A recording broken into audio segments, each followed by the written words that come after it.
รูปหรือ20 รูปก็ของบิณฑบาตทั้งหมดที่ในอำเภอตั้งแต่หัวแถวถึงท้ายแถวผมและอาตมาหากก็ได้อู้กันไว้ได้ขอพระสงฆ์ทั้งหมดพระเนรทั้งหมดเนี่ยขอว่าของบิณฑบาตนี่ผมขอผมขอเพื่อที่จะเอามาจัดใส่กล่องเพื่อที่จะเอาของทั้งหมดนี่ส่งช่วยเหลือผู้เกิดอุทกภัยน้ำท่วมภาคใต้ไปช่วยอย่างน้อยก็เป็นส่วนหนึ่งเฮาบ่ได้เป็นส่วนนักก็ขอเป็นส่วนน้อยได้บอกทางคณะสงฆ์พร้อมกับศรัทธาทางอำเภอประสานงานกันโดยที่เชิญชวนศรัทธามาร่วมใส่บาตรกันก็ได้ของทั้งหมดก็เป็นลำรถมาถึงก็ผมและทหารก็มือแม่บ้านมาจัดของทั้งหมดตั้งแต่มาปากกระป๋องดับทิชชู่ของที่ใจมาถึงก็คัดแยกใส่กล่องเป็นกล่องมากระป๋องมาปลากระป๋องกระป๋องขนมกระป๋องขนมหลายอย่างคนละอย่างเลยอย่างเสร็จเรียบร้อยก็นำส่งซึ่งมีฝ่ายสาธารณสงเคราะห์ของเชียงรายได้ประสานงานหน่วยบินกองบินสนามบินเก่าของเชียงรายได้ขนส่งก็คณะสงฆ์แม่สายก็มีส่วนร่วมส่งของทั้งหลายทั้งหมดก็ของทั้งหลายเนี่ยรวมกันแล้วมันหลายอำเภอทั้งปัจจัยต่างๆทั้งเงินทองช่วยเพราะว่าเมื่อปีที่แล้วนี่แม่สายเกิดอุทกภัยน้ำท่วมที่แม่สายที่อำเภอแม่สายก็ผมและอาตมาก็ไปตั้งศูนย์ช่วยเหลือก็ทุกภาคส่วนคนมุ่งหน้ามาที่แม่สายเอาหันแล้วก็ซึ่งในน้ำใจเพิ่นมาช่วยเหลือแต่คราวนี้เพิ่นเกิดอุทกภัยภาคใต้เฮาก็ช่วยเหลือเพิ่นก็พอไปส่งของเรียบร้อยแล้วทางฝ่ายสาธารณสงเคราะห์เพิ่นแจ้งว่าของทั้งหมดนี่แม่สายนี่มีหมดแม่เชียงรายนี่มีทั้งหมดคณะสงฆ์นี่มีอยู่18อำเภอบางอำเภอก็ช่วยเงินช่วยยังไปแม่สายนี่ก็ช่วยไปอยู่ 16,200 บาทมันรวมกันทั้งหมดก็18อำเภอช่วยกันเพราะว่า18อำเภอถ้าประมาณของแล้วก็เยอะพอสมควรเยอะทางฝ่ายสาธารณสงเคราะห์ของเชียงรายเพิ่นก็มีความคิดออกมาว่าของทั้งหมดเนี่ยมันเยอะก็เลยแบ่งเป็น2ส่วนส่วนหนึ่งไปภาคใต้ไปช่วยเหลือน้ำท่วมนี่คือเป็นหลักส่วนอีกส่วนหนึ่งเอาไปช่วยทางภาคอีสานที่เกิดเขาจะว่าเกิดสงครามกันน้อยผู้คนชาวบ้านก็ต้องอพยพย้ายจากบ้านจากเรือนไปอยู่ศูนย์อพยพไปอยู่วัดเพราะว่าอาจจะขาดแคลนในการอุปโภคบริโภคให้พร้อมกับมี บางจุดบางศูนย์อาจจะขาดอาหารการกินขาดน้ำแต่ก็คณะสงฆ์จังหายก็มีส่วนร่วมในการช่วยเหลือให้เปิ้นได้ผ่อนคลายทุกข์ได้ผ่อนคลายพองก็ช่วยของต่างๆทั้งหลายทั้งปวงส่งไปเป็นที่เรียบร้อยแล้วนี่คืองานคณะสงฆ์ที่ผ่านมาตลอดที่ผ่านมาถึงตั้งแต่วันที่5นี่เรียบร้อยช่วงนี้ก็กำลังเรียบร้อยไปแต่ว่านี่ก็คณะสงฆ์จังหวัดเชียงรายร่วมกันตรวจข้อสอบธรรมศึกษาตรีของนักเรียนสอบธรรมศึกษาส่วนนักธรรมของพระเนรนี่ก็ชั้นตรีมาตรวจที่เชียงรายที่วัดหางเงาแต่ว่านี่ก็ร่วมกันตรวจจัดกิจกรรมตรวจข้อสอบโดยการนำของเดชคุณหลวงพ่อเจ้าคณะภาคพระธรรมวชิระโอดมเจ้าคณะภาค6พร้อมด้วยเจ้าคณะวัดเชียงรายพระราชวชิรคณีเจ้าคณะอำเภอทุกอำเภอรองอำเภอเจ้าหน้าบนเจ้าวาดช่วยกันจัดช่วยกันตรวจก็เป็นผ่านไปเรียบร้อยด้วยการศึกษาธรรมศึกษาปี2568ก็นับจากนี้ไปวันนี้วันที่19แล้ว19ก็อีก10กว่าวันเหลืออีก10วัน11วันปี2568ก็จะผ่านพ้นไปวันเวลามันรวดเร็วปีหนึ่งผ่านไปบางคนอาจจะเร่งรีบทำกิจกรรมทำการทำงานบางทีบางแห่งก็ได้กำไรได้หลายอย่างใช้ระยะเวลาให้คุ้มค่าเวลาให้เป็นประโยชน์ถึงแม้ว่าวันเดือนปีมันจะรวดเร็วแต่ก็คิดใจได้ก็ทำคิดได้ก็ทำเลยมารอจ้าไม่ต้องรอทำเลยถึงเวลาก็ทำความรวดเร็วผลสำเร็จก็เกิดขึ้นบางนักก็น้อยสำเร็จแต่บางท่านเวลาผ่านไปโดยเปล่าประโยชน์ก็มีได้ผ่านไปเลยผ่านไปทั้งกลางวันกลางคืนก็ผ่านไปเป็นวันจากวันก็กลายเป็นเดือนจากเดือนก็กลายเป็นปีผ่านไปโดยที่ไม่ได้ทำอย่างไว้ได้ยะอย่างไว้ไม่ได้ทำอย่างไว้มันก็เสียเวลามีเวลาบางคนอาจว่าบ่มีเวลาแต่เวลานี่มันเท่าเดียวกันปีหนึ่งมี365วันเหมือนเดียวกัน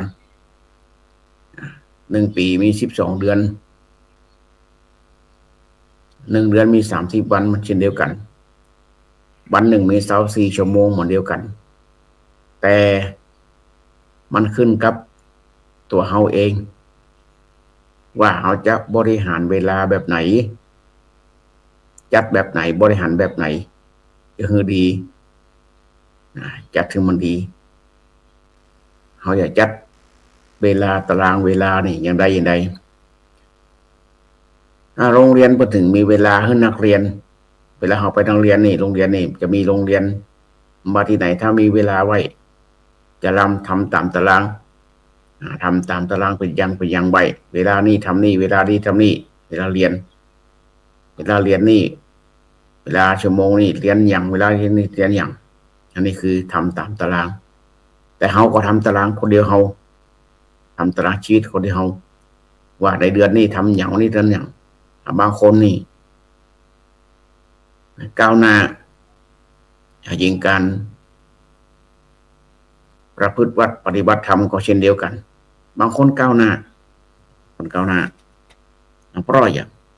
เพราะใจมุ่งมั่นนั่นเองใจมุ่งมั่นทำมุ่งมั่นทำมือดีแต่ช่วงนี้ก็ ยังหนาว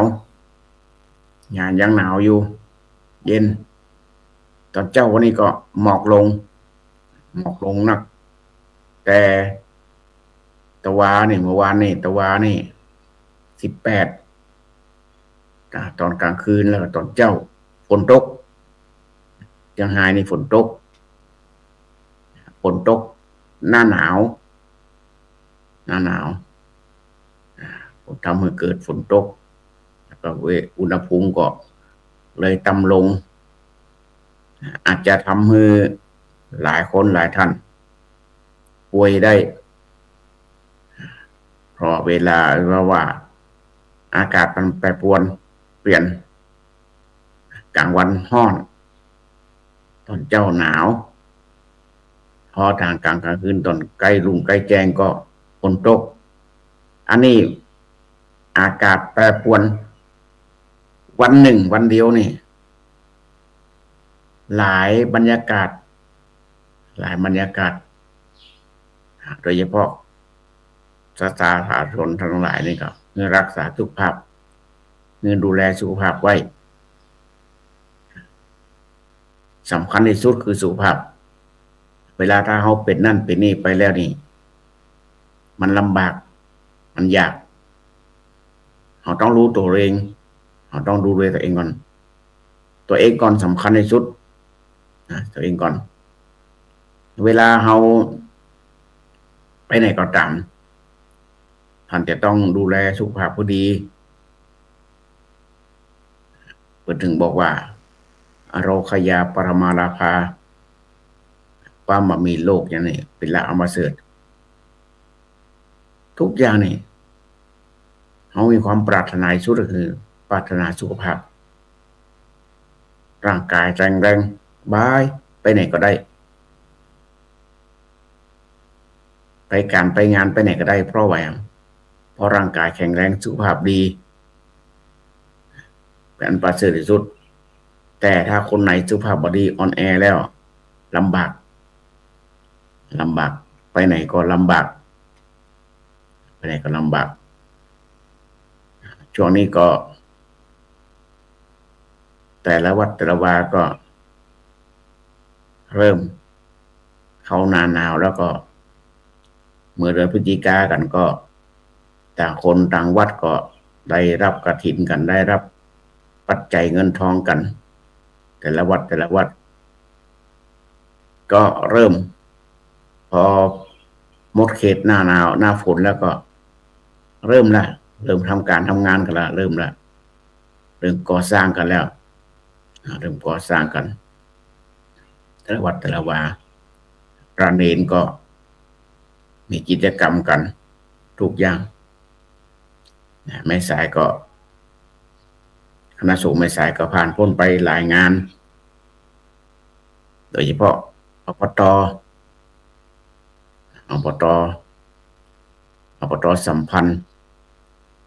มาโชว์ผลงานกันเอาผลงานแต่ละของอบตแต่ละของตำบลต่างๆตำบลไหนเด่นแล้วอบตไหนเด่นผลงานนี้เด่นทั้ง8 ด้าน8 ด้านนี่อบตไหนเด่นด้านไหนก็เอามาโชว์กันมีรูปมีภาพมีของต่างๆมาโชว์กันมาดูมาเพื่อคือต่างวัดต่างบ้านเขาชมเขาดูกันถึง3 วันเลยกันจับแต่ใช้เวลา3 วันนี่มันเหนื่อยแต่ปีหน้านี่ก็จะเหลือปี69เนี่ยจะเหลือ2 วันจะเหลือคือ2 วันคือวันเปิดวันหนึ่งอีกวันหนึ่งเปิดแล้วดูทั้งวันแล้วอีกวันหนึ่งก็ดูทั้งวันแล้วก็มาปิดตอนเย็น นี่คืองานของคณะสงฆ์งานอบต.เพราะว่าเป็นงานที่งานสังคมเป็นงานที่บ่มีงบสนับสนุนเป็นงานงบส่วนตัวหมดงานงบส่วนตัวของคณะสงฆ์อบต.ไหนก็ออกจัด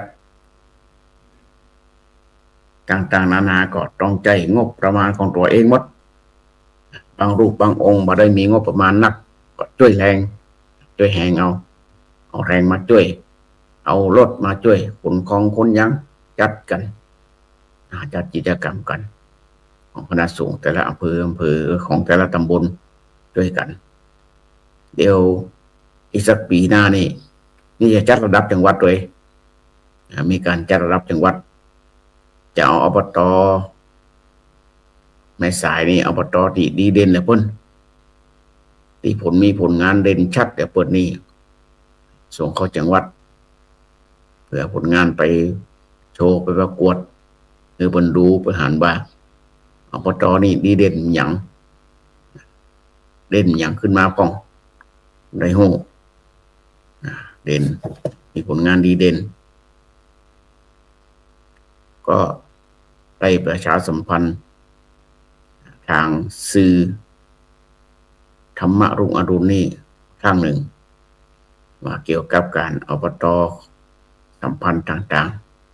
ๆเพื่อโชว์วันนี้ท่านทั้งหลายนี้คงจะหลายท่านหลายคนคงจะไปวัดทำบุญใส่บาตรกรวดน้ำหยาดน้ำวันนี้วันพระหลายวัดแต่ก็มีหลายวัดพอออกพรรษาแล้วก็ดีพอออกมันเหมือนกันบางวัดที่ก็พอออกพรรษาแล้วก็บ่ได้มาวัดบางวัดแล้วก็พอถึงเดือนเพ็ญที่12แล้วก็บ่ได้มาวัดละหน้าแรกนี่มันได้มาวัดกันบางวัดมันได้จัดแต่ว่าวัดอัตมาภาพแล้ววัดผมนี่ก็จัดตลอดทั้งปีจะมากี่คนก็ได้10 คน20 คน5 คนแม้แต่5 คน6 คน7 คนก็จัดเหมือนเดียวกันเขาเคยทำวันเข้าพรรษาออกพรรษาคนมากทำกิจกรรมอย่างใดมา4 คน5 คนก็ทำกิจกรรมแบบนั้นใจเขาบัดได้ถือว่าวันนี้คนมันนักทำอีกอย่างหนึ่งวันนี้คนน้อยทำอีกอย่างหนึ่งบ่ได้แบบนั้นคือมากมานักมาน้อยทำเหมือนเดียวกันแต่คือทำเป็นกิจวัตรทุกวันพระบอกว่าวัน8 ค่ำ15 ค่ำ8 ค่ำ14 ค่ำของวันเดือนดับผลทางภาคเหนือห้องดับผลคือดับ14อย่างวันนี้บ่ได้ดับเต็มทางลาดนานี่คนเฒ่าคนแก่ทำกุศโลบายไว้ดีถ้าเดือนกี่นี่ดับผลถ้าเดือนกูนี่ดับเต็มเดือนกี่ก็คือมีเดือนที่1เดือนที่3เดือน5เดือน7เดือน9แล้วก็เดือน11ของทางล้านนานะทางล้านนาทางเหนือพอถึงวันเดือนดับนี่ก็จะห้องวันดับกี่ดับ14 ค่ำแต่ถ้าเดือนกูนี่ก็จะมีดูเดือน2หรือเดือนเดือน4เดือน6เดือน8เดือน10แล้วก็เดือน12อันนี้คือดับเต็มตามสุรคติของเดือนเต็มดับ15 ค่ำวันนี้ก็วันเดือนดับผมวันนี้ก็คณะสงฆ์ก็ลงอุโบสถวันเดียวกันลงอุโบสถจัดลงอุโบสถตลอดทั้งปี ทั้งปีลงอุโบสถ14 วัน15 วันเจอกันครั้งหนึ่งลงอุโบสถจัดบางวัดเพิ่นก็วัดเพิ่นมีหลายรูปมีเป็น10 รูป20 รูป30 รูปเพิ่นก็จัดในวัดหันได้แต่แม่สายนี่จัดลงอุโบสถนี่จัดเป็นอำเภอหนึ่งจัดวัดหนึ่งเวียนกันไปตามตารางอุโบสถที่พระไปจัดอุโบสถเพิ่นจัดตารางไว้เป็นอุโบสถพอถ้าอู้ถึงอุโบสถนี่ทางแม่สายนี่ถ้ากลางพรรษาถ้าเข้าพรรษากลางพรรษานี่จะเอาเฉพาะอุโบสถใหญ่ๆอุโบสถที่บรรจุได้200 300อย่างต่ำสุดก็250นี่คือต่ำสุด250รูปต้องคัดอุโบสถใหญ่ๆแล้วพอออกพรรษามาก็เอาอุโบสถน้อยได้เพราะว่าจะมีเฉพาะบอกกี่ลูกมีประมาณสัก30 50ก็เยอะอุโบสถที่แล้วก็มีบรรนักใจอุโบสถน้อยได้ใจได้ก็พอออกพรรษาแล้วก็บางรูปบางองค์ก็มีเวลาได้มามีแต่ภารกิจต้องไปหันไปนี่ก็มีเวลามาอุโบสถมีเวลาได้มาลงฟังปาฏิโมกข์ก็ต้องเอาอุโบสถน้อยๆก็ได้แต่ถ้ากลางพรรษานี่ต้องใจอุโบสถใหญ่เพราะว่ามีพระสงฆ์นี่ไปร่วมอุโบสถนี่ประมาณ200 300 รูปด้วยกันจัดกิจกรรมจัดตลอดทั้งปีของตลอดปีเวียนกันไปเป็นอุโบสถเพราะว่าเหนือเขานี่ถือถ้าเป็นสมัยเก่านี่สมัยก่อนนี่โบราณกาลมานี่เปิ้นคนแก่คนเฒ่าเพิ่นถือสำคัญของอุโบสถวันนี้วันเวลามันเร็วฉะนั้นก็ของท่านทั้งหลายนี่ได้อยู่ดีมีสุขพ้นจากทุกโศกโรคภัยทุกท่านเดี๋ยวเรามาเจอกันวันศุกร์หน้ามาเจอกันวันนี้เวลามันน้อยเวลา30 นาทีมันน้อยท้ายสุดนี้ก็ขออวยพรผู้ท่านได้พ้นจากทุกโศกโรคภัยผู้ท่านคิดสิ่งใดก็ขอสมความมุ่งมา่ปรารถนาทุกท่านทุกคนด้วยเถิดสาธุ